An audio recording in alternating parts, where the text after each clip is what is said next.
Baik, saya Raka Devara dan akan menjelaskan materi mata kuliah perawatan dan perbaikan.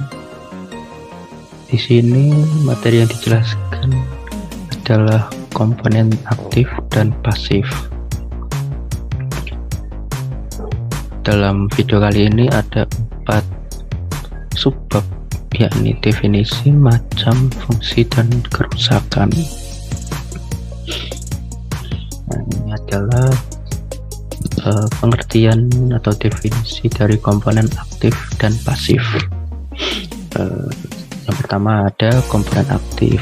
Komponen aktif merupakan komponen elektronika yang memerlukan arus listrik untuk dapat bekerja.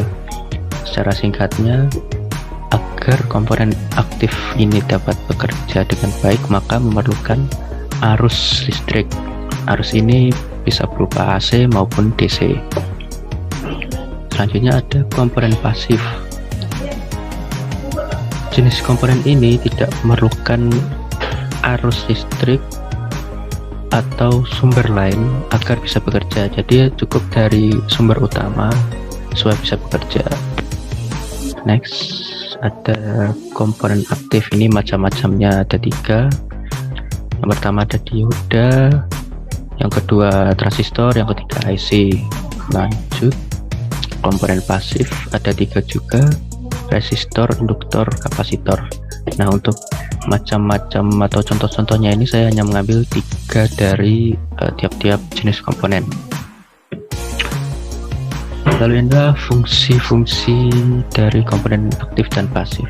Kita mulai dari komponen aktif. Yang pertama ada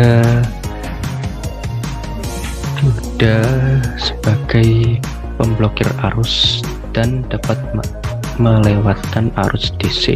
Jadi bisa dipakai dalam penyearah arus dalam rangkaian power supply maupun power amplifier.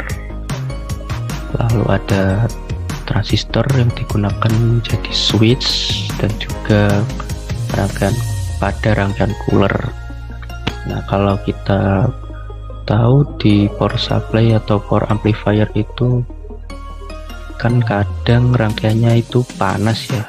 Nah, kita memerlukan pendingin untuk meredakan panas dari rangkaian. Nah, kita bisa menggunakan transistor ini. Lalu ada IC, bisa digunakan dalam power supply juga menjadi IC regulator 7812 yang menghasilkan tegangan 12 volt DC. Jadi dari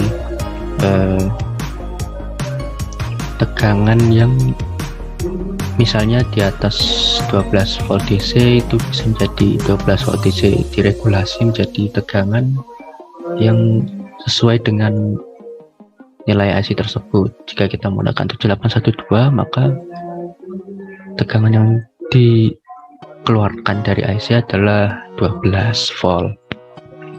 Menginjak ke komponen pasif, ada resistor, tentunya sebagai penghambat arus yang melewatinya. Lalu kapasitor bisa untuk menampung tegangan sementara, jadi sebagai baterai, dan dapat juga digunakan sebagai filter pada rangkaian. Yang ketiga ada induktor, untuk menyimpan energi dalam bentuk medan magnet, dipakai dalam transformator AC. Selanjutnya kerusakan pada komponen. Di sini ada 3 contoh dari tipe-tipe kerusakan komponen-komponen aktif dan pasif.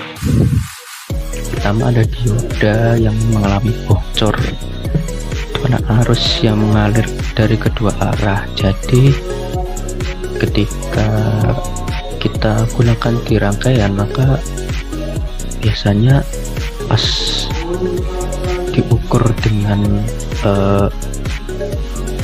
ohmmeter itu nanti ada 2 kondisi, dimana yang pertama ketika kaki anoda dihubungkan ke probe hitam dan katoda ke probe merah, maka jarum display bergerak ke kanan, dan sebaliknya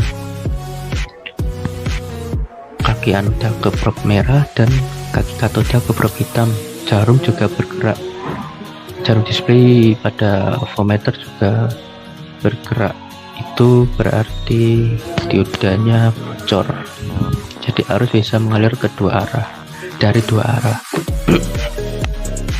Yang kedua, nilai resistasi resistor yang jauh dari nilai seharusnya. Misal ada nilai resistor standarnya 100 ohm, toleransi misal 5%.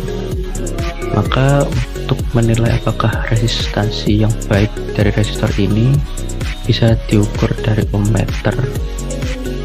Kalau nilai yang terukur itu sesuai, yaitu 100 ohm, ataupun jika lebih ataupun kurang itu masih dalam takar toleransi nilainya, yaitu 5%.